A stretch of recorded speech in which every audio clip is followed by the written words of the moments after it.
Hi guys, water 18 day সিরিজের আরেকটি new ব্লগে আপনাদেরকে স্বাগত জানাই। প্রত্যেক দিনের মতোই সকালটা শুরু করেছিলাম এক কাপ চা দিয়ে। এরপর একটা টিফিন প্যাক করে নিলাম, যেটাতে ছিল গরম গরম পেঁয়াজি, মটরশুঁটি, পেঁয়াজ, লঙ্কা এবং মুড়ি। এরপর তোমাদের সাথে একটি গাছ শেয়ার করছি, যেটা ছিল একটা লেবু গাছ।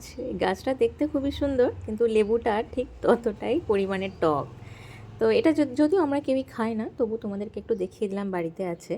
এরপর দুপুরবেলা লাঞ্চে খেয়েছিলাম পেঁপে ভাজা, ভাত, মাছের মাথা দিয়ে বাঁধাকপির তরকারি, লাল শাক, লাউ পোস্ত ও মাছ ভাজা। হ্যাঁ, এবার সাথে দইও ছিল, সেটা আমি ক্লিপটা নিতে ভুলে গেছি। এরপর দুপুরবেলা খাওয়া দাওয়া করে রেস্ট নিয়ে একটু কাজ ছিল, সেটাই করে নিয়ে একটু সন্ধ্যের দিকে করে খেয়েছিলাম দুধের সর। হ্যাঁ, যেটাকে অনেকে মালাইও বলে থাকে।